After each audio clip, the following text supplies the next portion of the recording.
Well, I'd had a new hip about 2 or 3 years before, and I hadn't managed to fall during that time, but I could see that it might be a problem. You get to be a bit gung-ho with, you know, it's all working, so everything will be fine, but it doesn't happen like that always, does it?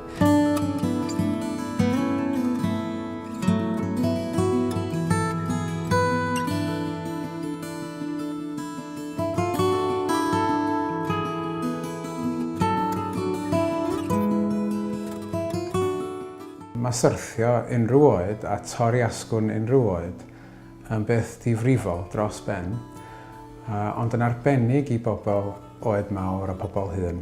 Mae torri clun, mae torri garddwn yn medru dinistro annibyniaeth a medru dinistro safon bywyd pobl. A mae o'n cymryd misoedd i trio ennill yn ôl yr annibyniaeth a posib beth. A'r ffordd gorau trin hynny di trio atal y syrthio yn y lle cyntaf. I was in the surgery where I obviously following up various different things when a physio lady came round talking to everybody saying, would we be interested in a falls prevention thing? Did I fall?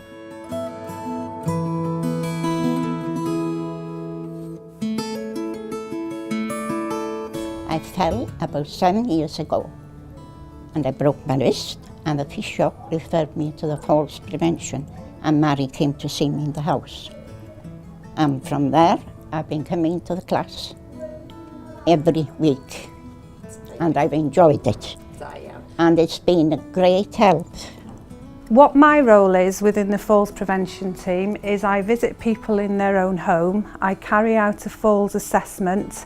This usually takes about an hour. It goes into their medical history, a little bit about their falls history. We check their environment for falls risks and hazards and advise them about this. And then we also can provide them with aids and adaptations that can prevent having a fall. Un o'r pethau mawr ydy trio cadw pobl yn symud yn dda. Da ni isio pobl o'r tŷ pob diwrnod. Da ni'n gwybod bod na tueddiad i bobl sydd mewn oed, sydd mewn poen a sy'n teimlo'n wan, yn tueddu beidio symud cymaint, peidio gadael y tŷ cymaint. A maen nhw'n colli annibyniaeth ac yn colli hyder ac yn tueddu wedyn i fynd yn wan. A mae yna wedyn patrwm lle mae pobl yn dirywio'n raddol dros amser ac yn mynd yn wanach ac yn wanach, mae'r joints yn brifo mwy. Ac yn raddol, mae pobl mynd yn stuck yn tŷ wrth y tân a byth yn gadael, a wedyn wrth gwrs, pan maen nhw'n gorfod symud, neu hyd yn oed jyst mynd o cadar i bathroom yn baglu yn tai a torri clun. Exercise is a really important factor in preventing falls and keeping people safe and steady. That's why we try and recommend that our patients attend a tailor-made balance and exercise class that can help them stay safe and steady, increase their bone density and help them to stay independent and safe in their own homes.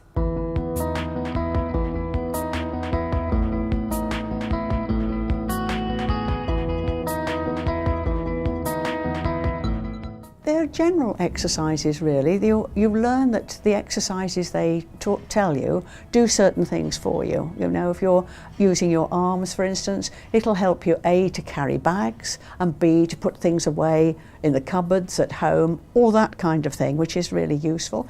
And exercises too to help you put the seat belt on and so on. And of course there's regularly things for your legs as well, and balance, which is so important for us as we get older, because we tend to trip on things or we forget to move on one side or whatever.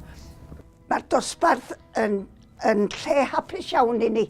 Mae o wedi gwneud gwahaniaeth i fy mywyd i. Dwi'n medru cerdded, mae pwysau gwaed fi wedi dod i lawr, a dwi dim yr un person. Dweud y gwir, mae o'n wedi helpu fi dros y 7 mlynedd dwi wedi bod yma, a dwi'n mynd i ddal i ddwad achos mae gennym ni grawd da o bobl Ac da ni'n cael hwyl a mae'n neud yn wrnod i, dwi'n sbio ymlaen i dyddiau bob wsos ddwad i mi cael mynd i Plas Arthur.